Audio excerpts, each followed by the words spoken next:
វត្តទួលសុភីទឹកវិលស្អាងបាទស្អាង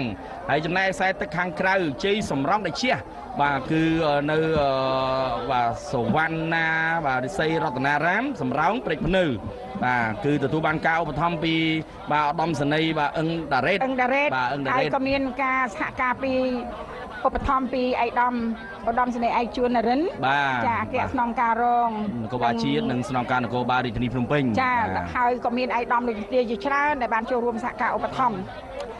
ខ្សែទឹកខាងក្នុងបងប្អូនត្រីភិបសែនជ័យបារមីដែលចូលរបស់លោកអ្នកអង្គការត្រីភិបនិងលោកជំទាវអង្គការគៀងស្រីនាងចាឃើញថាដាច់ហើយដាច់ទៅលើជ័យសំរោងដៃជះប្រគុណម្ចាស់តែគង់នៅវត្តសំរោងកដាលបាទឥឡូវនេះមិនទាន់ទទួលបានជ័យជំនះទេសម្រាប់ជើងទី1នេះ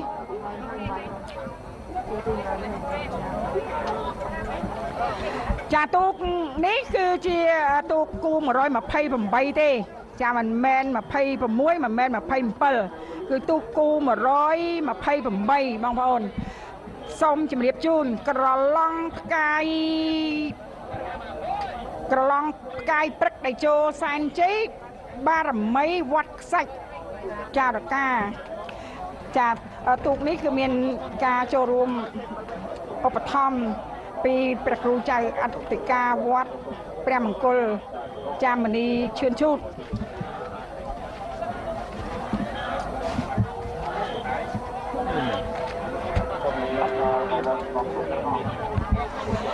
ចាសូមជំរាបជូនជាបន្តក្រឡង់ផ្កាយព្រឹកដេជោសែនជ័យបារមីវត្តចំការខ្សាច់ចាមកពីខាងវត្តចំការខ្សាច់ពៀនថ្មដង្កោចាកំពុងតែប្រគៀកប្រកាត់គ្នាមែនទែនឯខ្សែទឹកខាងក្រៅមហាសន្និជះកងចាក់ស្ទឹងត្រែងរបស់ឯកឧត្តមសសុពុត្រាកំពុងតែមានប្រៀបជាងទិញទួចមានប្រៀបជាងកន្លងកែព្រឹកដេជោសែនជ័យបារមីវត្តចំការខ្សាច់នេះផ្នែកឧត្តមបណ្ឌិតលីឆេងបាទកំពុងតែចាញ់បងហើយទៅលើមហាសែនតេជះកងចាក់ស្ទឹងត្រែងឥឡូវនេះទទួលបានជ័យជំនះហើយបាទមហាសែនតេជះកងចាក់ស្ទឹងត្រែងគឺទទួលបានជ័យជំនះទៅលើបាទកន្លងកាយព្រឹកដេជោសែនជ័យបារមីវត្តចំការខ្សាច់ចំណែកឯគូជាបន្ត127វត្តសុំសុកសែនជ័យសេរីសទ្ធីបាទគឺជាទទួលបានការឧបត្ថម្ភពីបាទអង្គការស្រុកបាទគិនស្វាយចំណែកឯស្រីសភិរុនបាទដេជោសែនជ័យបាទគឺចាញ់បងហើយទៅលើភូមិសុំសុកសែនជ័យសេរីសទ្ធីចាសម្រាប់ភូមិខ្ញុំសុកសានសែនជ័យសេរីសទ្ធីក៏សូមគោរពអរគុណដល់លោកលើសុកសានអភិបាលស្រុកគៀនស្វាយដែលលោកឧបត្ថម្ភទាំងស្រុងតែម្ដងទៅលើទូកដែលមានឈ្មោះថាភូមិខ្សំសុកសានសែនជ័យសេរីសទ្ធីចាបាទឥឡូវនេះគូទី130បវរធិបតីគង្គាសេរីសែនជ័យបារមីលោកតាអេងបាទគឺស្ថិតនៅបាទពីមជោបាទទទួលបានការឧបត្ថម្ភពីអង្គការបណ្ឌិតបាទឈិនកេនបាទឥឡូវនេះយើងឃើញថាកំពុងចាញ់បងច្រើនណាស់ទៅដល់ទៅតារាការីនេះល្បីល្បាញមកពីវត្តកោះកែវព្រែកដំបូកស្រីសធរកំពង់ចាម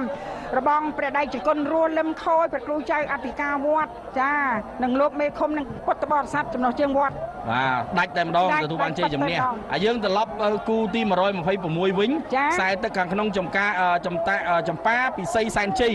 បាទកំពុងធំបាទអាននៅដឹកអស់ហើយច័ន្ទវង្សាមហាសែនតេជះរបងសម្ដេចតេជោនិងសម្ដេចកតេព្រឹទ្ធបណ្ឌិតបុរនីហ៊ុនសែនឥឡូវនេះតាមកំពុងតាមចំប៉ាពិសីសែនជ័យចាទូកនេះទទួលបានការឧបត្ថម្ភនៅក្នុងគូពីសម្ដេចទាំងពីរបាទសម្ដេចទាំងពីរដូចគ្នាតែលើខ្សែទឹកខាងក្នុងចំប៉ាពិសីសែនជ័យរបស់សម្ដេចអគ្គមហាសេនាបតីតេជោហ៊ុនសែននិងសម្ដេចកតេព្រឹទ្ធបណ្ឌិតបុរនីហ៊ុនសែនមកពីវត្តស្លែងក្តីដងកំពង់ស្វាយកំពង់ធំទទួលបានជ័យជំនះទៅលើទូក